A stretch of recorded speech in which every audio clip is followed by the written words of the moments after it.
Hello everyone, दृष्टि teaching exam YouTube channel पे आप सभी का हार्दिक स्वागत है। तो स्टूडेंट्स, आज हम लोग मध्य प्रदेश की प्राथमिक शिक्षक पात्रता परीक्षा के बारे में चर्चा करने वाले हैं। सबसे पहले हमारे चर्चा का विषय होगा कि आवेदन तिथि की शुरुआत कब से है और इसके आवेदन करने की अंतिम तिथि कब है, और साथ ही एग्जाम फीस के बारे में भी देखेंगे कि एग्जाम फीस क्या है, और पूरे परीक्षा का जो आपका पाठ्यक्रम है उस पर भी हम लोग चर्चा करेंगे।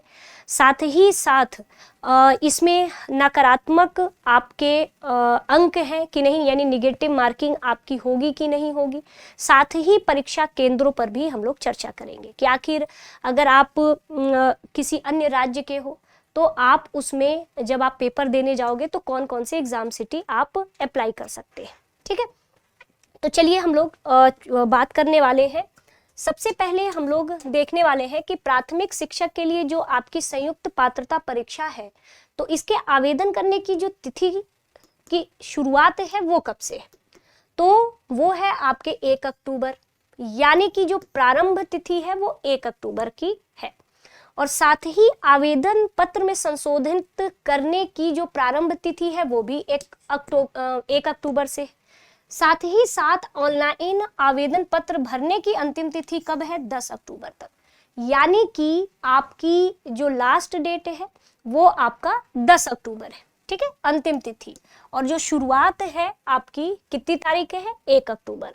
और साथ ही साथ अगर हो सकता है कि कुछ गलतियां आपने फॉर्म में कर दी हैं तो गलतियों में आप संशोधन भी कर सकते हैं। और संशोधन कब तक अंतिम तिथि है, तो 20 अक्टूबर तक ही आप संशोधन कर सकते हैं। अब हम लोग परीक्षा यानी कि एग्जाम की डेट कौन सी है, तो देखिए एग्जाम बहुत दिन नहीं है आपका।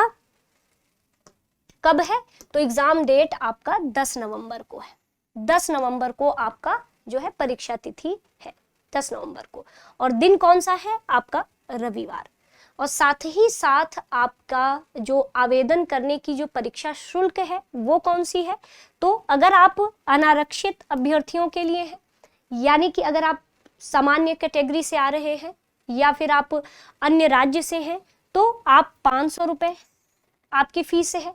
लेकिन अगर आप मध्य प्रदेश के मूल निवासी, अनुसूचित जाति, अनुसूचित जनजाति या अन्य पिछड़ा वर्ग, EWS या दिव्यांगजन अभ्यर्थियों के लिए आपका 250 रुपये ही एग्जाम फीस है।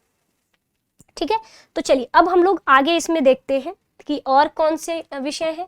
सबसे पहले की जो परीक्षा आपकी होगी वह ऑनलाइन होगी, यानी कि कंप्यूटर बेस्ड टेस्ट होगा, यानी कि CBT माध्यम से आपका पेपर होगा।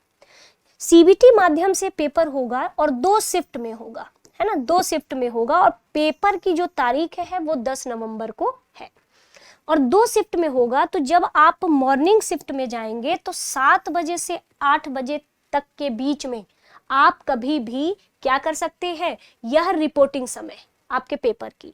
और साथ ही आपको कुछ समय दिया जाएगा ज़्यादा से ज़्यादा 10 मिनट के लिए कि आप महत्वपूर्ण आपके जो निर्देश है पेपर के आप वो लोग पढ़ लीजिए। और साथ ही 2.5 घंटे का मेन एक्चुअल जो समय होगा पेपर 9 से आपका 11:30 बजे तक सुबह में आपका पेपर होगा फर्स्ट शिफ्ट में। सेम प्रक्रिया वही चीज रहेगी सेकंड शिफ्ट में भी। और सेकंड शिफ्ट का जो टाइमिंग है वो 2:30 बजे से शाम 5 बजे तक, सेम टू सेम 2.5 घंटा, यानी कि 2.5 घंटे का समय है आपके पास। ठीक है, और 150 प्रश्न है, और 150 प्रश्न है और 150 अंक के हैं। ठीक है, तो ये आपके पूरे पेपर का पैटर्न है। अब देखते हैं आगे क्या है। तो इसमें परीक्षा फीस, अच्छा परीक्षा फीस, ये परीक्षा फीस नहीं है स्टूडेंट्स। ठीक है, ये परीक्षा फीस नहीं है। परीक्षा फीस तो हमने आपसे बता ही दिया कि जो है सामान्य श्रेणी का जो आपकी फीस है वो 500 रुपये है। और अगर मध्य प्रदेश के मूल निवासी, SC ST और आपके EWS दिव्यांगजन, इन सभी के लिए 250 रुपये।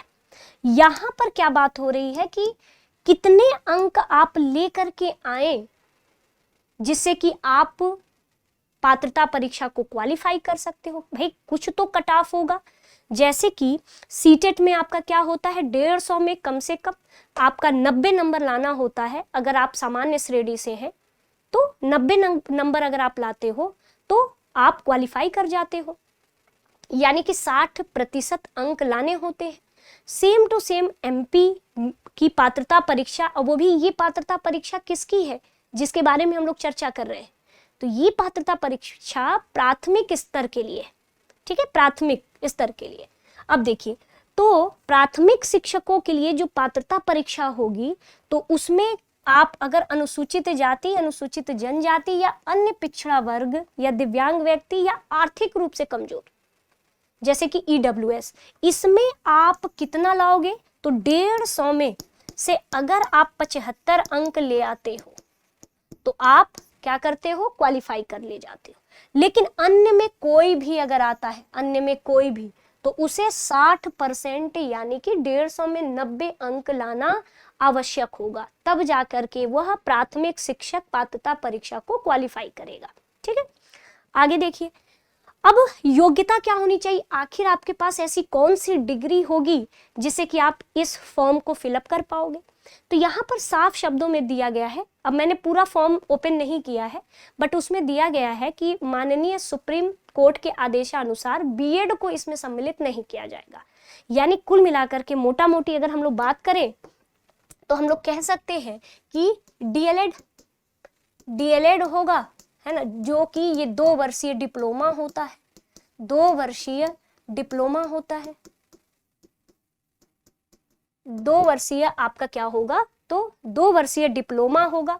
और आप अगर आपने इसमें ले लिया है डिग्री 2 वर्ष की तो आप इसे अप्लाई कर सकते हो। और साफ शब्दों में यहाँ लिखा हुआ है कि कम से कम 50% अंकों के साथ हायर सेकेंडरी तथा इसके समकक्ष तथा प्रारंभिक शिक्षा में 2 वर्ष का क्या होना चाहिए, तो 2 वर्ष का डिप्लोमा होना चाहिए, 2 वर्ष का डिप्लोमा होना चाहिए, यानी कुल मिलाकर के वही डीएलएड होना चाहिए या बीटीसी होना चाहिए। ठीक है, और बीएड की कहीं भी चर्चा नहीं है, बाकी ये सारी आपकी योग्यता है।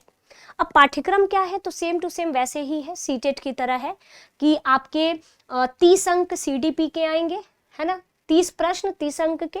भाषा यानी लैंग्वेज फर्स्ट में अब आप कौन से रखते हो, हिंदी रखते हो, अंग्रेजी रखते हो, तो 30 प्रश्न 30 अंक।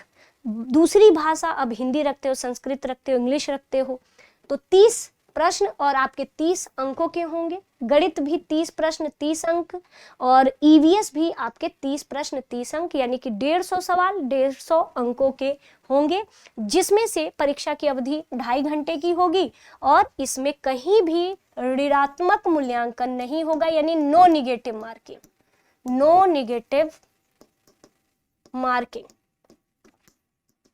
इसमें निगेटिव मार्किंग नहीं होगी। ठीक है, और सबके विकल्प 4 होंगे, यानी कि बहुविकल्पी पैटर्न का आपका पेपर होगा। ठीक है, अब आप कहोगे मैम ये तो पाठ्यक्रम है, डिटेल में अगर हम पाठ्यक्रम देखें तो आप आधिकारिक जो उसकी वेबसाइट है आप वहां जाके डाउनलोड कर लेना, वहां पर पूरा डिटेल में यहाँ सिलेबस दिया गया है। जैसे मैं पर्यावरण अध्ययन की बात करूं तो इसमें हमारा परिवार हमारे मित्र, खेल एवं कार्य, आवास, हमारा भोजन और आदतें, पानी और हवा प्रदूषण एवं संक्रमण, प्राकृतिक वस्तुएं और उपज, मानव निर्मित साधन एवं उनके क्रियाकलापों का प्रभाव और अंतरिक्ष विज्ञान, ये पूरा डिटेल में है। और पेडागोजी, तो यहाँ पर सीधे अगर मैं बात करूं तो अगर मैं ईवीएस की बात करूं, तो ईवीएस में 30 प्रश्न होंगे, लेकिन इसमें 20 आपके कंटेंट के होंगे, 10 पेडागोजी के होंगे, है ना, पेडागोजी के होंगे। और आपको क्या लगता है ऐसा सबका होगा, यानी कि जितने भी आपके यहाँ पे दिए हैं, जैसे ये तो ईवीएस है, अब यहाँ पर जो आपकी गणित होगा, गणित में कंटेंट वाला पोर्शन 15 क्वेश्चन का होगा, लेकिन 15 प्रश्न आपके पेडागोजी के आएंगे। जबकि ईवीएस में क्या है, तो ईवीएस में 20 प्रश्न कंटेंट के हैं, 10 प्रश्न पेडागोजी के हैं, लेकिन गणित में 15 प्रश्न आपके पेडागोजी से आएंगे। ठीक है, और देखिए इसमें क्या है, अब बात करें अगर लैंग्वेज की, तो लैंग्वेज में भी वही सारी चीजें हैं कि 15 क्वेश्चन आपके पेडागोजी की और 15 क्वेश्चन आपके कंटेंट के, ऐसे आएंगे। लेकिन अंतर क्या है, तो यहाँ पर पर्यावरण अध्ययन में अंतर दे दिया गया है। सीधे कहा गया है कि जो विषय वस्तु होगा, कंटेंट होगा, वो 20 प्रश्न का आपका होगा। ठीक है, तो यहाँ पे आप लिख लो कि जो पेडागोजी है 20 प्रश्न content, 10 pedagogy, mathematics 15 content plus 15 pedagogy, language भी 15 प्रश्न और 15 आपका पेडागोजी, और बाकी तो सीडीपी आपके है ही। तो ये पूरा का पूरा आपका पाठ्यक्रम हुआ। तो स्टूडेंट्स, ये था आपका जो मुख्य मुख्य बातें थी कि आवेदन करने की जो तिथि की शुरुआत कब से है, अंतिम तिथि कब है, एग्जाम फीस थी, योग्यता क्या होनी चाहिए। तो अगर आपके पास बीटीसी या डीएलएड है तो आप इसको फॉर्म को भर सकते हो, नेगेटिव मार्किंग नहीं है। पेपर ऑनलाइन मोड में होगा, 2.5 घंटे का होगा, 150 प्रश्न होगा और आपके 150 अंकों का होगा। ये पूरा जो है एक तरीके से समग्र रूप से जो इम्पोर्टेंट बिंदु है हम लोगों ने उस पर चर्चा की।